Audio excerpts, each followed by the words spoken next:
Welcome to the Human Experience Podcast, the only podcast designed to fuse your left and right brain hemispheres and feed it the most entertaining and mentally engaging topics on the planet. As we approach our ascent, please make sure your frontal, temporal and occipital lobes are in their full upright position. As you take your seat of consciousness, relax your senses and allow us to take you on a journey. We are the Intimate Strangers. Thank you for listening.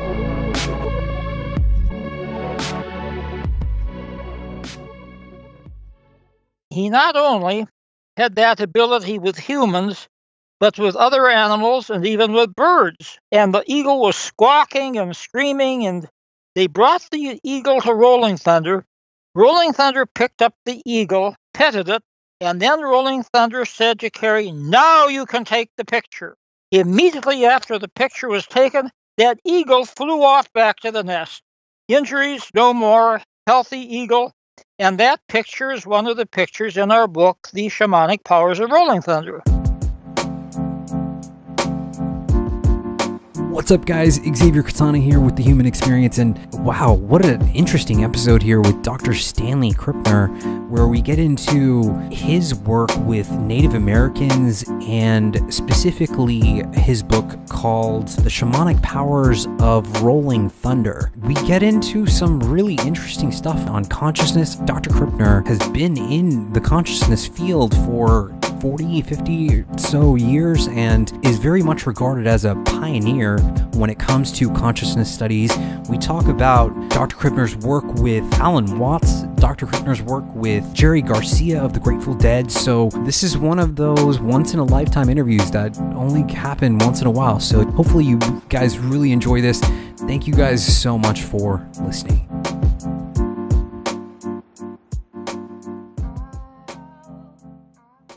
The Human Experience is in session. My guest for today is Dr. Stanley Krippner. Dr. Krippner, welcome to HXP. Welcome to you, and thank you so much for inviting me to your show.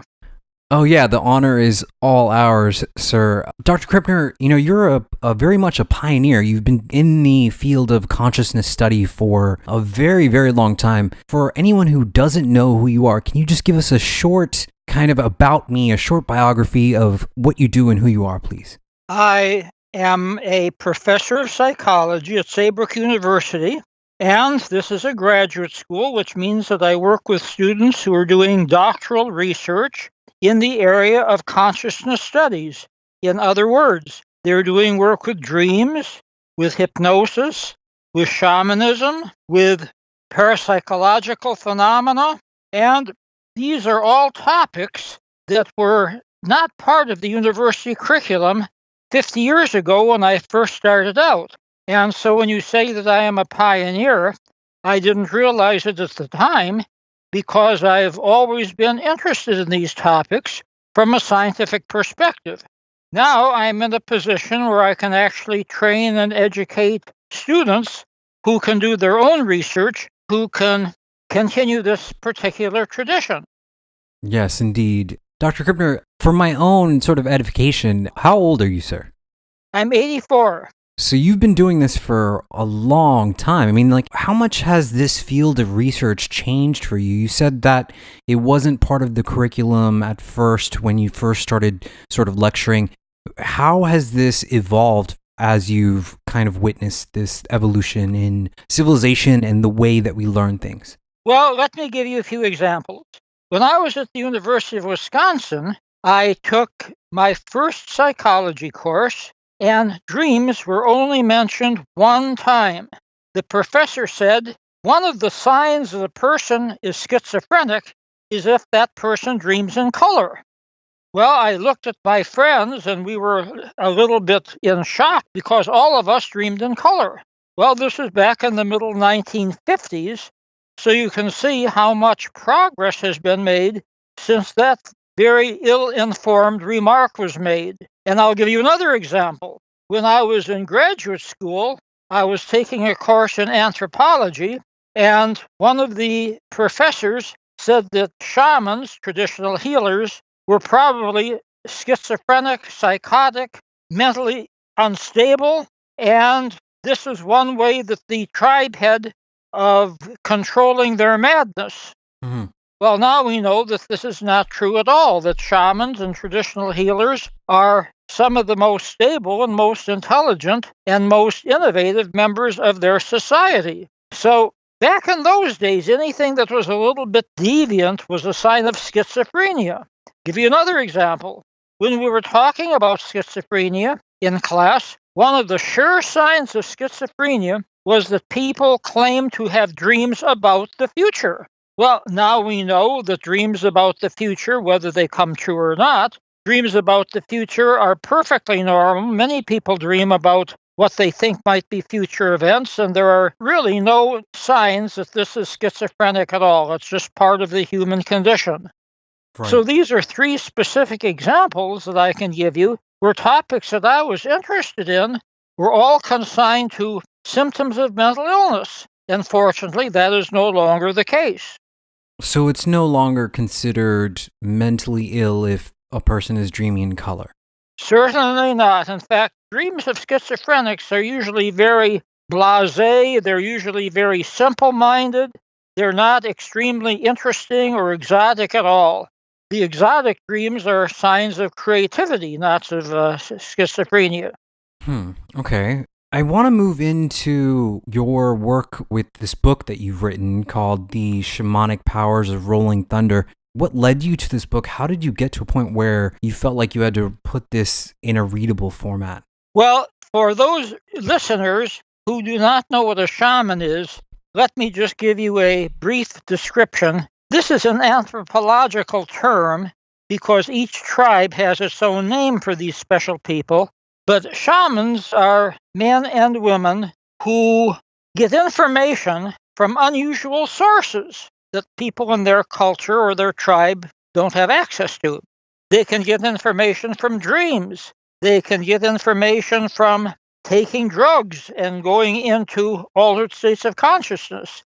They can get information from intuition, from hunches, and they use this information to help and to heal members of their community. So, Rolling Thunder is somebody who I met more or less accidentally several decades ago, and we became close friends and we saw each other and even did some work together up to the time of his death. And now in this book, The Shamanic Powers of Rolling Thunder, I've worked with Rolling Thunder's grandson, Sidney Morningstar, and we've pulled together a couple of dozen accounts of people whose lives were affected and in some cases radically changed by their contact with Rolling Thunder. As his name implies, he was Native American, Shoshone, Cherokee. He drew upon his Native American tradition to do all of the helpful acts of kindness, acts of compassion, and also militancy, standing up for Indian rights over the course of his life. He had an uncanny ability to look at a person and get some hunch as to what that person's ailment might be and the best way to heal it. He not only had that ability with humans, but with other animals and even with birds. One of the people who contributed to the book, Kerry Garnier, was given 6 months to live by his doctor, and so he went off to find Rolling Thunder, and Rolling Thunder let him stay at his camp. Kerry was a photographer, and Rolling Thunder said, "I don't like my photograph taken, so don't take any photographs until I give you permission." So Kerry agreed, and he took the sweat lodge, the baths, the herbs, the prayers. He did all of the things Rolling Thunder told him to do. At the end of 6 months, he was still alive, and he's still alive today, even though the doctor said he had a fatal disease. During his last week at Rolling Thunder's camp, Kerry's friend had come to pick him up, and a little eagle had fallen out of the nest, and it was in bad shape. Maybe the wing was broken, and the eagle was squawking and screaming, and they brought the eagle to Rolling Thunder. Rolling Thunder picked up the eagle and petted it, and the eagle calmed down. And then Rolling Thunder said to Kerry, "Now you can take the picture." And Kerry took the picture. Immediately after the picture was taken, that eagle flew off back to the nest. Injuries, no more, healthy eagle. And that picture is one of the pictures in our book, The Shamanic Powers of Rolling Thunder, as well as the story. So, Dr. Krippner, if I could just back you up for a second, there was an experiment that Timothy Leary ran, a psilocybin experiment. Do you recall the aim of the experiment and its effects on you? And what is your current take on the usefulness or not of researchers using psilocybin or similar substances in the pursuit of testing parapsychological phenomena? Well, this was back in the 1960s when I volunteered for an experiment with psilocybin. And again, for listeners who don't know what psilocybin is, it's a mind-altering drug similar to LSD. So this was another area in which you might say I was a pioneer, because I could see the usefulness of these drugs for psychotherapy, for creativity, for exploring the brain and its function in altered states of consciousness. And then there were several decades in which this work was illegal. Unfortunately, we lost a lot of time, even lost a lot of lives that could have been saved. Now psilocybin is being used in different parts of the world, even in the United States, in a few locations, to treat people who are mentally ill, especially people who have what we call bipolar conditions, where they're very excited and happy one minute and very low and depressed the next minute. They go back and forth. And psilocybin seems to be helpful for many of these people. So again, something that I foresaw back in the 1960s. I wasn't the only one that saw this, of course. And so now it's being used and it's being written up in psychological and psychiatric journals. And so finally, what we might say psilocybin's time has arrived. Psilocybin, by the way, is the chief active ingredient in a mushroom. And I actually had a chance to visit shamans in central Mexico who were using the mushroom in sacred ceremonies. It was their way of contacting God, their way of making contact with the spirits. So it sounds like this is a key part in these shamanic rituals and continues to be a key part in these shamanic rituals. Is that correct?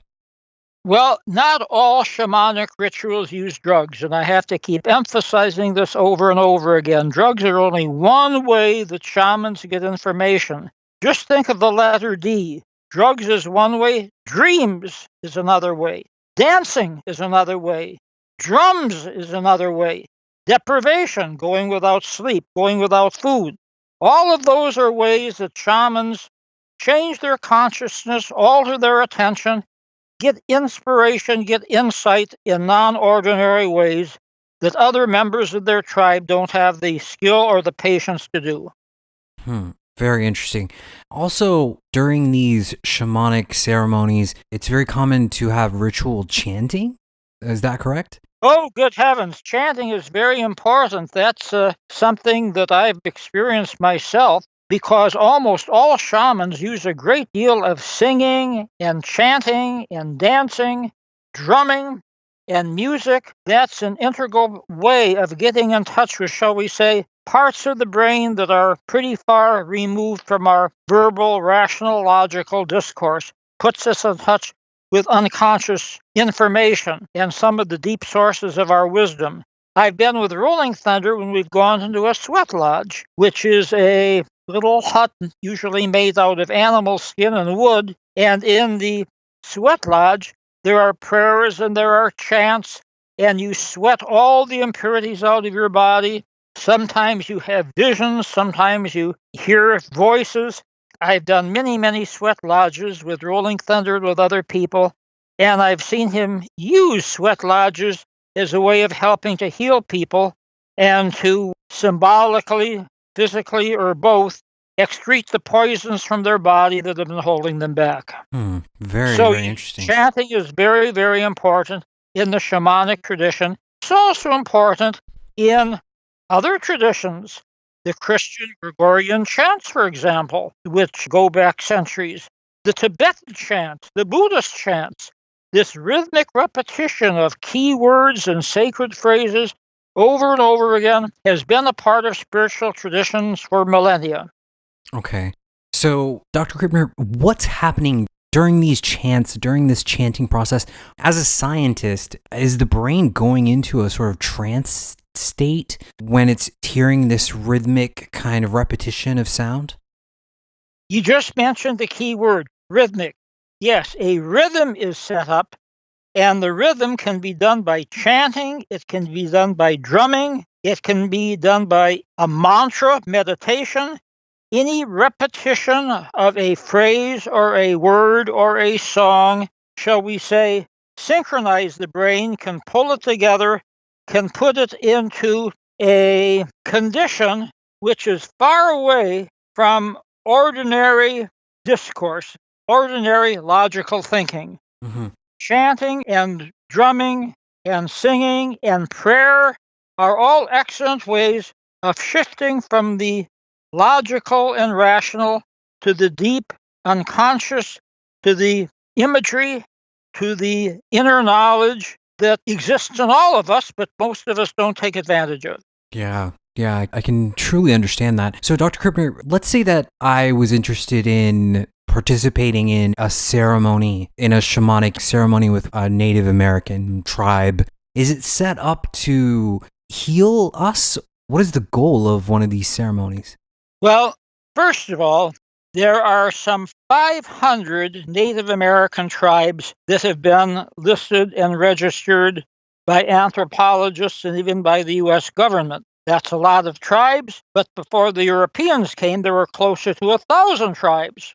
Millions of Native Americans died when the Europeans came of diseases and of warfare and infections.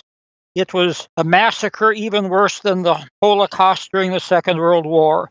Tens of millions of Native Americans died, and many of the tribes died too. However, there are many tribes left, and there is now a renaissance. There is a new interest in Native Americans. Rolling Thunder was part of this. He was very militant. He fought for Rolling Thunder rights. There's a whole chapter in our book about the ways that Congress passed laws to protect Native Americans, and we see that played out today in terms of the protests that Native Americans are holding when corporations threaten their tribal lands and their burial grounds. So, back to Rolling Thunder, in his typical healing ceremonies, he used drumming, and I've been with him when he has had maybe 50 people in a circle, and while the drums are going on, they chant a typical Native American song which he has taught them, and the sick person is in the middle of the circle. The sick person is absorbing the attention and the energy and the music and the rhythm, and of course the sick person goes into what we call an altered state of consciousness, and then when Rolling Thunder gives a suggestion about that person getting well, or gives a suggestion about a power animal or a power bird that is going to be helpful, that person is very suggestible. It's the same type of skill that people in the psychotherapy profession draw upon when they use hypnosis. People become very suggestible to outside influence, and if you can make a connection with their inner source of healing, what I call their inner shaman, then they can mobilize all of the bodily defenses, all of those wonderful endorphins and neurotransmitters that can begin to restore a person to health. Well, Rolling Thunder didn't use fanciful terms, but he also spoke about contacting one's inner healer. He often said, I don't heal anybody. I try to get my patients to heal themselves. And that was the essence of his whole procedure. And everything he did was to empower the patient, to give the patient the skill and the insight so they could start on their own route of self-healing. Okay, very interesting. So one of the things that you've talked about in your previous book was the effect that Rolling Thunder had on the Grateful Dead's Mickey Hart. What was the experience that happened there? If you could tell us that. Well, very kind of you to mention our previous book, The Voice of Rolling Thunder. And we call the book The Voice of Rolling Thunder because Mickey Hart, the drummer for the Grateful Dead, now called Dead and Company, had several dozen hours of Rolling Thunder's lectures tape recorded. And we transcribed all of those tape recorded lectures and used those in the book so that people could actually get Rolling Thunder's own words. But Mickey Hart is actually the person who introduced me to Rolling Thunder. When I would visit Mickey Hart at his ranch in California, he kept saying, I've got to introduce you to Rolling Thunder. You've got to meet Rolling Thunder, this Native American medicine man who I know. And so finally, when I visited Mickey at his ranch, he sent a private plane to Nevada to pick up Rolling Thunder and bring Rolling Thunder to California so that we could meet. And let me tell you, it was quite a remarkable meeting. That's when our friendship started. And for the next several decades, I was in close contact with Rolling Thunder, visiting him at his ranch. But also we did workshops together in Germany. And I was able to introduce him to people all over the United States, including Doug Boyd, who wrote a wonderful book about Rolling Thunder many, many decades ago that is still in print. So Rolling Thunder and I have a long history. Mickey Hart and I have an even longer history. And Rolling Thunder was the product of the contact I had with Mickey Hart and the Grateful Dead and with rock music. That goes back, of course, many, many years. But again, you talk about me being a pioneer. Back in those days, when most of the people my age thought that rock and roll was a passing fancy, I said, no, this appeals to something basic in the human body. This is a type of music that goes deeply into the unconscious. This is going to become a major art form. Mm-hmm. And early on, I identified the Grateful Dead as being in the vanguard because not only did they draw upon rock and roll, but they used soul, country and western, jazz, and even some Native American music from both North and South America in their music. Mm-hmm. Yeah. So, Dr. Krippner, I'm really curious to know, how did this persona impact your life in the greatest way? I mean, was there something that you learned from Rolling Thunder that stuck with you through the years? Yes, I learned many things from Rolling Thunder, and one thing that is very important, Rolling Thunder was very much of an activist back in the 1960s and 1970s, but he never resorted to violence. All of his methods are very nonviolent in the tradition of Martin Luther King and Mahatma Gandhi. And in our book, The Shamanic Powers of Rolling Thunder, I give an example of that. Corporations were illegally tearing up the pine nut trees and taking over the land. This was against the law, but the Indians didn't have good lawyers. They didn't know how to fight this takeover of their land. Mm-hmm. And many of Rolling Thunder's young braves said, well, we'll get our rifles and we'll just start a rebellion against them. And Rolling Thunder said, no, we do not resort to violence.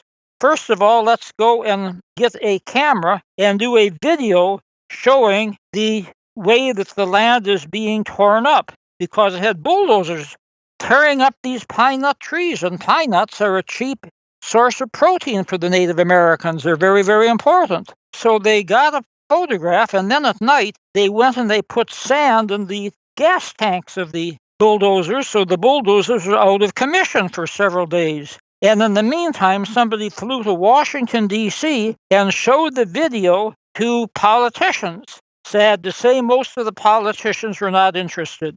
However, Senator Ted Kennedy took a great interest in this, and he went to President Nixon. Kennedy, of course, is a Democrat. Nixon was a Republican, but they both agreed that this had to stop, and Nixon issued a presidential order that stopped the exploitation of American lands. Nixon was obviously guilty of many, many serious breaches of the law, but when it came to Native Americans, he did the right thing. He had a Native American athletic coach, and that contact remained with him, and he probably did more for Native Americans than any other recent American president. So anyway, that's the example of what has stayed with me in terms of using one's intelligence to become active rather than to resort to anything that might be violent. Now, a completely different aspect in terms of what I learned from Rolling Thunder is to find the source of healing within yourself and the natural environment, and not become too dependent upon pharmaceutical drugs. You can do a great deal with diet. You can do a great deal with exercise, with prayer, with meditation, with thinking positive thoughts. You can use more natural ways of recovering from an illness and keeping healthy by becoming, shall we say, linked with nature, because we're all a very important part of nature. Mm-hmm. The Western tradition has been for people to control nature. Rolling Thunder felt that we were a part of nature, and that's another learning that I've had from him over the years.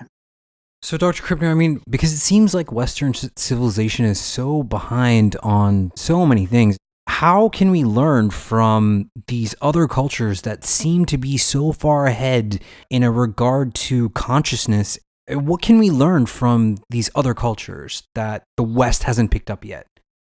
Well, of course, as I mentioned earlier, I teach at Saybrook University, and at Saybrook University we emphasize humanistic and transpersonal psychology. And these are approaches to psychology that emphasize the link between people and the natural environment. Not that there's anything wrong with other psychological approaches, but they don't pay as much attention to the connection with nature and also with cross-cultural traditions as humanistic and transpersonal psychology do. There's a lot that we can learn from other cultures. There's a lot that we can learn from being in nature. And Alan Watts, another one of my great friends and teachers, made the point that the earth gives birth to people just like an apple tree gives birth to apples. Well, the earth peoples. We're part of the earth. Rolling Thunder realized this, and as a matter of fact, one of my students arranged for Rolling Thunder, Alan Watts, and myself to do a week of joint lectures and seminars at the University of New Mexico. So there are a lot of wise people today who are teaching us to learn from other traditions.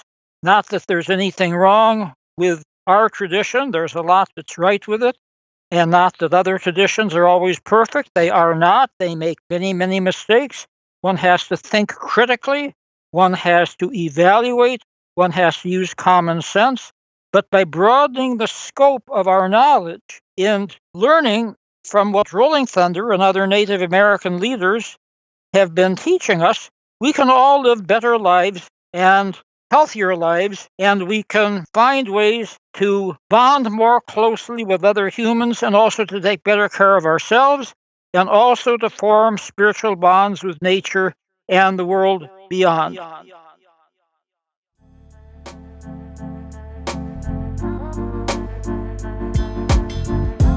What's up, guys? You have been listening to our interview with Dr. Stanley Krippner. If you would like to hear the rest of this interview, get to our membership site, thehumanxp.com/members. Become a member of what we're doing. It helps us continue what we're doing here and scale the show up. So if you enjoy what we're doing, help support it. And if you want to hear more about Dr. Krippner's work with Alan Watts, his work with Cherry Garcia, you're definitely going to want to hear the rest of this interview. So thehumanxp.com/members. Thank you guys so much for listening.